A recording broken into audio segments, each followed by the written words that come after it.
Elle est tombée en fin de semaine, la CFDT, premier syndicat dans le privé, c'est une première et ça a du sens pour Danny Cohn-Bendit. Bonjour Danny. Bonjour Thomas. Bon alors pitié, épargnez-nous la tambouille syndicalo-électorale. Qu'est-ce que ce changement, la CFDT devant la CGT, dit de la société aujourd'hui ? Ah Thomas, les temps sont durs pour la tradition. Gauche et droite gouvernementale volent en éclats et voilà que maintenant la CGT n'est plus le premier syndicat de France. 60 000 voix d'avance pour la CFDT aux élections professionnelles qui risquent bien de transformer le monde ouvrier.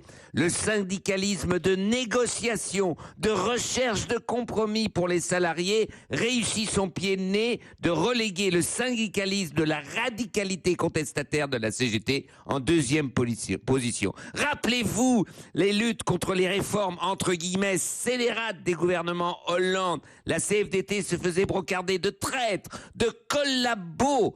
Malheureusement, il n'existe pas d'élection professionnelle patronale pour pouvoir déloger le MEDEF de son piédestal et le concurrencer par une organisation patronale réformiste. Une CFDT patronale bousculant l'intransigeance aveugle du MEDEF. Ainsi, la France se mettrait, après l'heure d'été, à l'heure du compromis. Mais dis donc, Dany, le réformisme, la recherche du compromis, on n'a pas franchement l'impression que ce soit ce qui domine la campagne électorale pour le coup, là, en ce moment. Ah oui Thomas, d'ailleurs il suffit de lire le dernier livre du politologue Roland Quérol, Les raisons de la colère, paru chez Grasset, pour comprendre le danger de la situation. En France, le terme compromis est associé à se compromettre, renier ses valeurs, ses idées, remettre en cause son identité. Eh bien, le prochain locataire de l'Élysée, il devra se mettre à l'heure nordique de la négociation, de l'équilibre et du compromis politique, social et sociétal. Sinon, dixit Roland Quérol, la radicalité des extrêmes aura un boulevard en 2022. Dany, on est à la fois sur une France qui aboie, sur une France qui veut du calme. C'est quand même un peu contradictoire, non, avouez ? Oui, Thomas, c'est la contradiction fondamentale qui structure cette campagne électorale.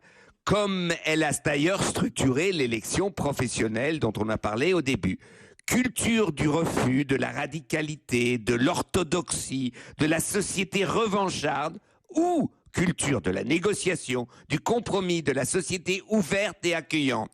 Ce qui est bien en démocratie, Thomas, c'est que ce sont les électeurs qui décident comme ils ont décidé pour les élections professionnelles.